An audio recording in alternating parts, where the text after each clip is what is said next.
क्या दोस्तों, दोस्ती करना भी इतना महंगा पड़ सकता है। एक ऐसी हॉरर, एक ऐसी मिस्ट्रीज कहानी आपके सामने ले आया हूं जो सुनने के बाद आप तो पूरी तरह से पागल हो जाओगे। एक ऐसी दोस्ती जो कि जाते जाते पूरे परिवार को रुला गई। एक ऐसी दोस्ती तो जाते जाते सारी जगह को रुला गई। एक ऐसी हॉन्टेड कहानी आपके सामने ले आया हूं। दो दोस्तों के साथ घटी हुई इतनी दर्दनाक कहानी आपके सामने ले आया हूं ना। अगर आपने अंत तक ये कहानी सुन ली ना, ये सच्ची घटना सुन ली ना, आपके आंखों में भी आंसू आ जाएंगे, मैं गारंटी के साथ कहता हूं। तो चलिए आज की कहानी की शुरुआत करते बिना कोई टाइम गवाए। अगर पहली बार आए हो मेरे चैनल पे तो सब्सक्राइब और लाइक करना ना भूलना। चलिए कहानी की शुरुआत करते हैं। कहानी की शुरुआत होती है केरला में एक छोटी सी सिटी थी। वहां पे कशिश और बिदल नाम की दो लड़कियां रहती थी। दोनों ही बेस्ट फ्रेंड थी, चाइल्डहुड बेस्ट फ्रेंड बोलते वैसी बेस्ट फ्रेंड थी। दोनों की दोस्ती लाजवाब थी। कशिश और बिनल बचपन से एक ही स्कूल में पढ़े थे। पढ़ते पढ़ते उन्होंने 12 बोर्ड एग्जाम भी क्लियर कर दिया था और 2014 में ये दोनों डिसाइड करते हैं कि हम लोग एक कॉलेज में ही जाएंगे और सारे कॉलेज में उन्होंने फॉर्म भी भर दिया था। लेकिन अब तक कॉलेज से कोई इंफॉर्मेशन या फिर कुछ कॉल लेटर वगैरह नहीं आया था कि कौन सी कॉलेज में इनको एडमिशन लेना है। बिनल और कशिश बहुत ही टेंशन में घूमती थी यार कि हमारा एक ही कॉलेज में एडमिशन होना चाहिए, हमारा एक ही कॉलेज में एडमिशन होना चाहिए। ऐसा ना हो जाए कि हमारा अलग अलग कॉलेज में एडमिशन हो जाए। वैसे उनके घर के पास एक बीच था बिनल के। उन लोग रोज शाम को वहां जाके बैठते थे कशिश और बिनल, यही टेंशन में कि हमारे कॉलेज से कब हमको कॉल लेटर मिलेगा, कब एलओए आएगा, लेटर ऑफ एप्लीकेशन का कब आएगा। यही शाम होते होते वो बीच पे बैठते थे। एक दिन की बात है, सन 2015 की ये बात है।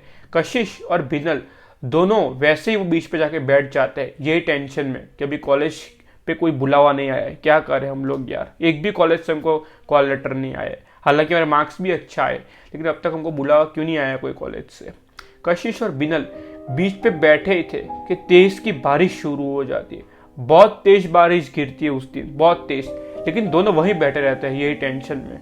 जितने में एकदम जोर से वेव्स आती है, नदी की वेव्स, एकदम बाढ़ आती है और बिनल को खींच के धकेल के समुद्र के अंदर ले जाती है। ये देखने के बाद कशिश जोर से चिल्लाती है, जोर से चीखने लगती है, बिनल बिनल। लेकिन बिनल का कोई रिस्पॉन्स नदी में से नहीं आ रहा था। कशिश ये देखने के बाद थोड़ी सी घबरा जाती है। वो फैसला करती है कि मैं भी पानी में कूद के कशिश की जान बचा सकती हूँ, लेकिन बाढ़ इतनी तेज थी कि बिनल का कुछ नहीं दिख रहा था। बिनल का कुछ बॉडी भी नहीं दिख रही थी, कुछ बिनल दिख ही नहीं रही थी। और ये देखते देखते बिनल की मौत हो जाती है। कशिश को पता चलता है, बिनल की बॉडी तैरते तैरते बाहर वापिस नदी में आती है। कशिश इस बात से बहुत दुखी हो जाती है। उसके ठीक 15 दिन बाद जब कशिश अपने बेडरूम में सो रही थी, रात के 1:30 बजे जोर से चीख के उठ जाती है और कशिश के माता पिता भी दौड़ के कशिश के रूम में आते हैं और कशिश से पूछते हैं, क्या हुआ, इतनी जोर से क्यों चीखी कशिश बेटा, और रो क्यों रही हो जोर जोर से। तो कशिश बताती है कि मुझे बिनल आई थी अभी के अभी, सपने में नहीं आई थी, हकीकत में आई थी, बोल रही थी मैं भी तुझे अपने साथ ले जाऊंगी, तू मेरी बेस्ट फ्रेंड है। उसके घर वालों को लगता है कि इसकी दिमाग की हालत बिगड़ चुकी है, जब से बिनल गई है ये पागलों ऐसी हरकत कर रही है। गए हुए 15 दिन ही हुए बिनल को, बिनल कैसे आ सकती है वापिस, वो तो मर चुकी है। इसके घर वाले ये डिसाइड करते हैं कि अब इसकी माता यानी कि इसकी मम्मी कशिश के साथ ही सोएगी। उसकी मम्मी बोलती है, कशिश मैं तेरे साथ ही सोगी, टेंशन ना ले। और रोज यही रूटीन बन चुका था। 1:30 बजे उठती थी जोर से और जोर जोर से रोती थी और बोलती थी बिनल आई बिनल आई। ये इनका एकदम घर का माहौल बिगड़ चुका था, क्योंकि रोज रात को 1:30 बजे इसके माता पिता की नींद खुल जाती थी। कशिश जब चिल्लाती रोती थी। एक दिन के घर वाले डिसाइड करते हैं कि हम लोग कशिश को कोई साइकेट्रिस्ट के पास दिखाएंगे, और माता पिता दोनों ही साइकेट्रिस्ट के पास ले जाते हैं। डॉक्टर पूरी तरह से जांच करने के बाद बोलता है कि इसके दिमाग में कुछ अलग ही तरह का डर बैठ चुका है।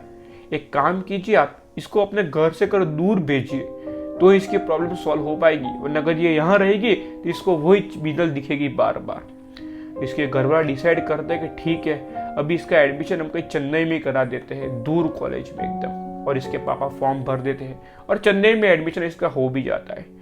और चेन्नई में एडमिशन होने के बाद प्रॉब्लम सॉल्व नहीं हुई थी, उल्टा की ओर बढ़ चुकी थी प्रॉब्लम। कशिश पहले दिन हॉस्टल में जाती है, सबसे मिलती है, तब तक नॉर्मल।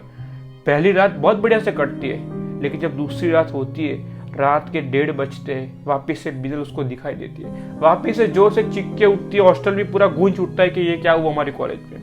उधर भी 2-3 दिन ऐसे लगातार कशिश ऐसे करती रही। और फाइनली प्रोफेसर लोग ने ये फैसला किया, जहाँ वहाँ के जो डॉक्टर थे वो फैसला करते कि ये बच्ची का प्रॉब्लम क्या है, हम लोग सॉल्व करेंगे।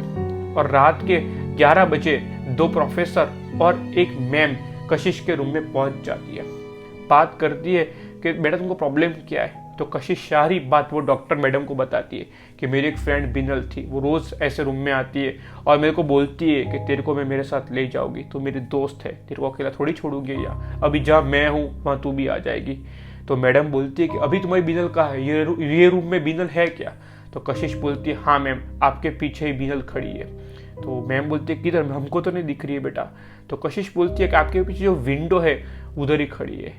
और एकदम पता नहीं सडनली वो विंडो बंद हो जाती है जोर से। बाहर तेज हवाएं चल रही थी और विंडो जोर से बंद हो जाती है। ये देखने के बाद प्रोफेसर भी थोड़ा कुछ घबरा गए थे, लेकिन सारी बात को इग्नोर करे हुए मैडम बोलती है कि एक काम कर बेटा, आज मैं तेरे साथ सोऊंगी, जब भी बिनल आए ना तो मुझे उठा देना। तो कशिश बोलते ठीक है मैम। और 2 प्रोफेसर जो आए थे वो चले जाते हैं और मैडम वहां रुक जाती है। मैडम जस्ट बाजू वाले पलंग में ही सोई थी, यहाँ पे कशिश सो रही थी और यहाँ पे मैडम सो रही थी, दोनों ही सो जाते हैं। सोने के बाद मैडम को करीबन 50 मतलब 60 ये 1 घंटे के बाद 60 मिनट के बाद मैडम की नींद खुलती है। मैडम ये देखती है कि बाजू में सोई हुई कशिश नहीं दिख रही है और मैडम की नज़र खिड़की पे गिरती है जो सामने वाली विंडो थी। विंडो पूरी से फूट चुकी थी, टोटली विंडो के टुकड़े टुकड़े हो चुके थे, ग्लास टूट चुका था। मैडम जोर से भाग के वो विंडो के पास जाती है और लिटरली कशिश को दौड़ते हुए दिखती है कि कशिश दौड़ रही है और 10 फीट की वॉल जो हॉस्टल के बाहर लगी थी ना वो भी पार कर गई। दीवार पे लिटरली कशिश चढ़ गई और पार करके भाग गई। जब सुबह होती है पुलिस को इन्फॉर्म किया जाता है, सबको इन्फॉर्म किया जाता है, लेकिन कशिश को लाख ढूंढने के बाद भी कशिश कहीं नहीं मिलती। कशिश मिलती ही नहीं है, जंगल हो गया, आसपास सब जगह ढूंढ ले, कशिश मिलती नहीं। और आज इस बात को 10 साल हो गए, आज तक कशिश नहीं मिली। और लोगों का मानना ये है, कुछ लोगों का, कि बिनल उसके साथ ले गई। और जो लोग भूत प्रेत में विश्वास नहीं करते उन लोग बोलते हैं कि कशिश पागल हो चुकी थी, वो कोई और जगह भाग चुकी है। ये पूरी की पूरी घटना को 10 साल हो चुके हैं। इन दोनों की दोस्ती इतनी गहरी थी कि कुछ मानो ना मानो, इसके घर वालों ने ये यकीन कर लिया है कि हमारी कशिश को बिनल ही लेके गई है, क्योंकि इन लोग की दोस्ती बहुत ही अलग ही लेवल की थी। ये पूरी की पूरी कहानी आंखों में आंसू ला दे ऐसी हॉरर स्टोरी है। पूरे यूट्यूब पे आपने ये कहानी नहीं सुनी होगी, और जब ये कहानी मेरे हाथ लगी, जब मैंने ये कहानी पढ़ी तो मेरे आंखों में भी आंसू आ गए थे। मैंने सोचा कि आप तक भी ये कहानी पहुंचाऊं जो लोग भूत प्रेत जैसी चीजों में यकीन नहीं करते। अगर आपको कहानी अच्छी लगी हो तो लाइक और सब्सक्राइब कर देना। अगर इंस्टाग्राम पे अब तक आपने मुझे फॉलो नहीं किए हो तो इंस्टाग्राम पर भी जाके मुझे फॉलो कर दीजिए। आप भी मुझे इंस्टाग्राम पे DM कर सकते हो कोई भी कहानी। चलिए भाई, कहानी देख ली, उसके लिए बहुत बहुत धन्यवाद।